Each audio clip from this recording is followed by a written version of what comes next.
Hello and welcome back. Today we are going to be doing our metagame update for patch 1.12, released alongside Iberian Twilight. As usual, the goal is to be timely rather than timeless, expecting to get quite a few things wrong, but just trying to get this out as quickly as possible. I have roughly 15 hours on the patch, and to my knowledge, there are not absolutely enormous, kind of super revolutionary things, other than slavery might be meta, and also agrarianism might be meta, or at least good enough to be usable for kind of like the first time ever. And so with that, let's kind of get into the first thing, which is that plantations, generally speaking, they have a bunch of new PMs in this type of thing, and generally speaking, they're a little bit better than they were before, with one notable exception. There's one, and some are a little bit worse than before. Cotton notably is considerably worse, and went from being like the second best thing to probably being one of the worst things. But the exception is sugar. We won't get too into the nitty gritty, but sugar is roughly 2.5 times as efficient per construction as the next most efficient building, which is like 30% more efficient per construction as the next most, making it around 5 times better than most late game techs in terms of efficiency per construction. You can see here we have minus 75% sugar price.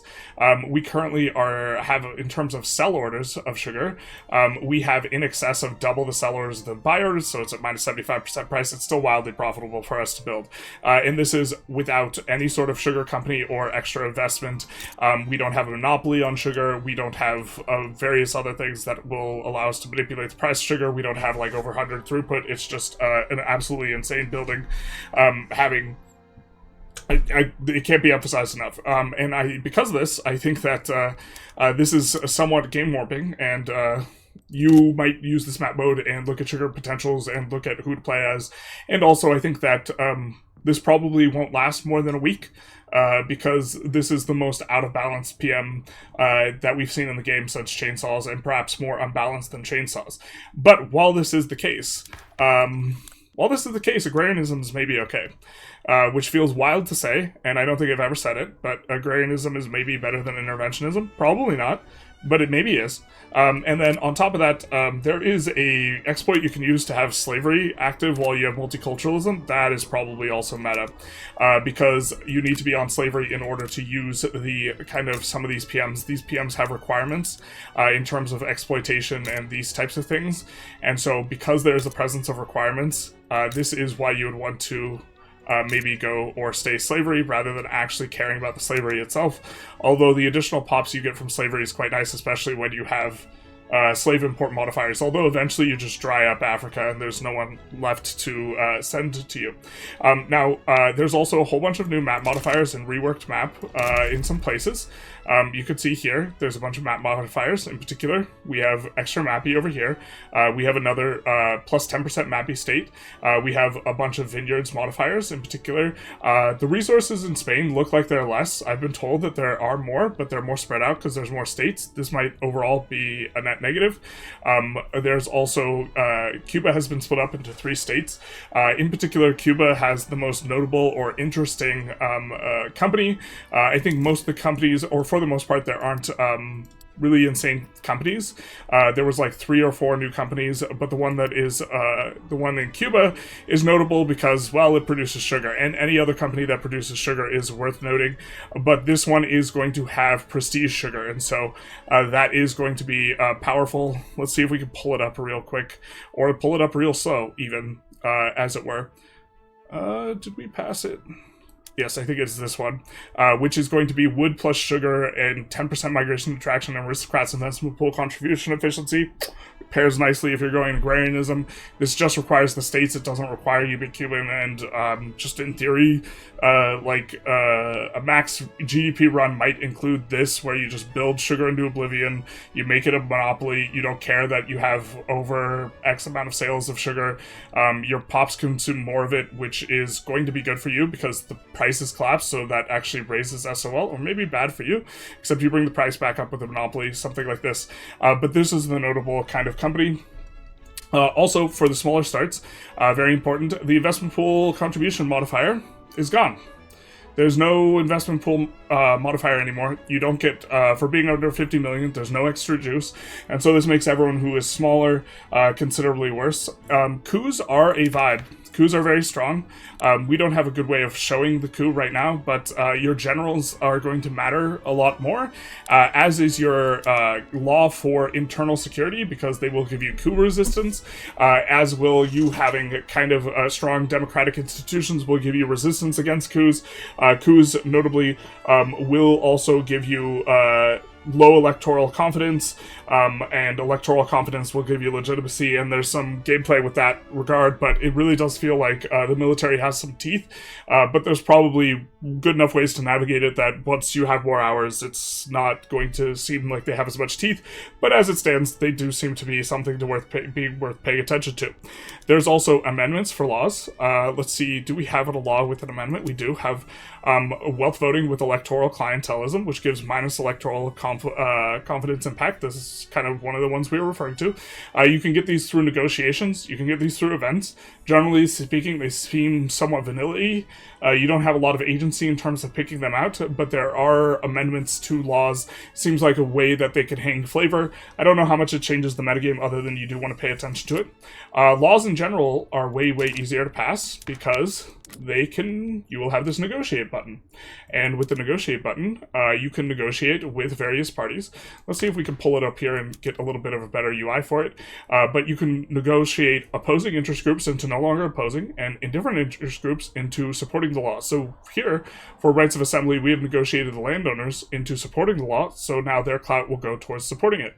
We can negotiate with the bourgeoisie, which will open up a UI, and we can give them a promise. If we fail the promise, they'll get really upset, and we can give them something like a ton of government expenses decaying.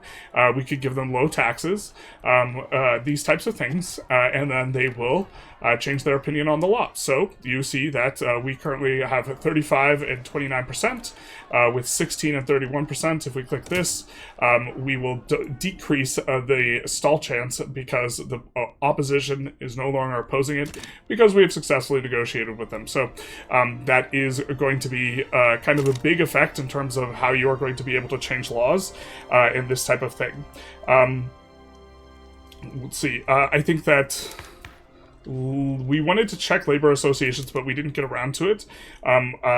I think that the minimum working thing is a little bit of a new thing, and this changes how good or bad these are, but I'm not 100% sure if this is new.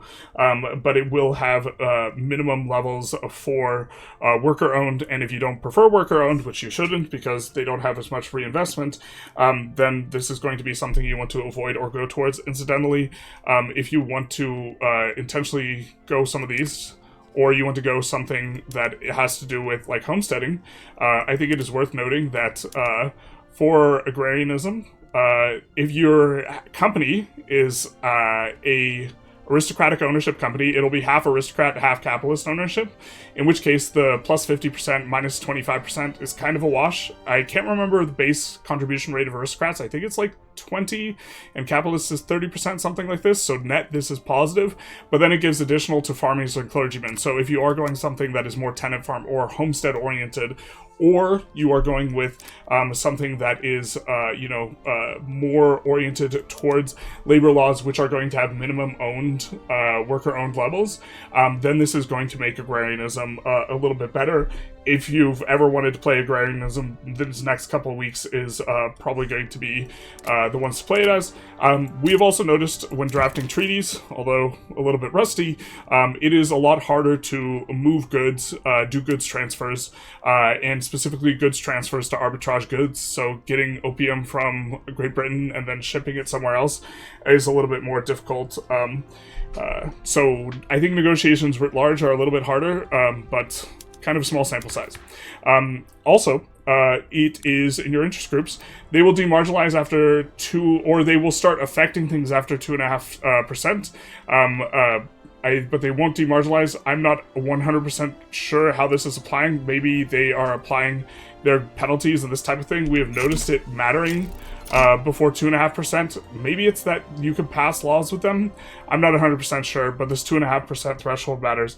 Kind of was not expecting to see these guys over 2.5% clout in here, so that is going to be, okay, a bit of a thing. It is a little bit harder to abdicate from what I remember from it in terms of the requirements. I've also been told abdication is a little bit bugged in terms of who you get in office, and if you are trying to pull the multiculturalism hat trick, the way you do it is you do an abdication, and then when you resign from office and you have the event opened where it gives you multiculturalism or forces you onto it, then you move on to passing slavery.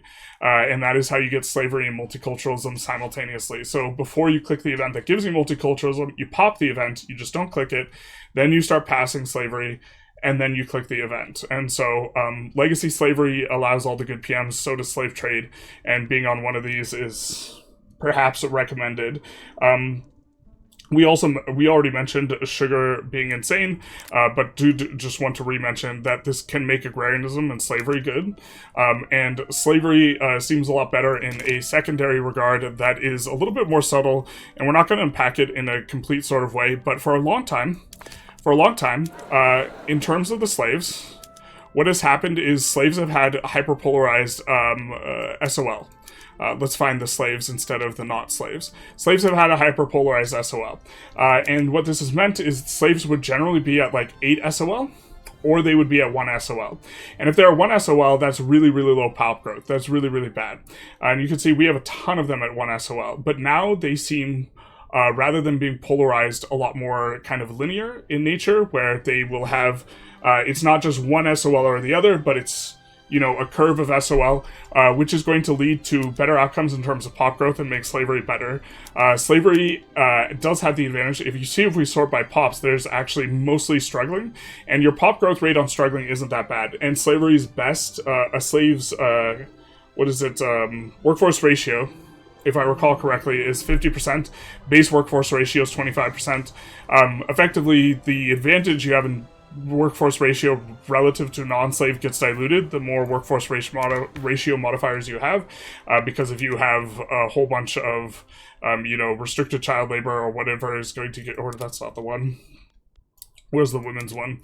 If you have, plus 15% workforce ratio, obviously moving the slaves up from 50% to 65% is proportionally smaller than moving from 25% to 40%. Nonetheless, slaves do have a higher workforce ratio, and despite the lower pop growth, the increased mortality as a consequence of lower SOL, they ought to give you more workers per pop on average than they used to, because their SOL is not polarized to 1 or 8 in as large a population groups. You can see a few of these are particularly low, but most of the high pop groups are actually high. So what I'm saying is this is kind of the slavery patch. If you wanted to do slavery, if you wanted to do agrarianism, this seems to be, I'm not saying that it's going to be better, but this seems to be the point at which it's been stronger.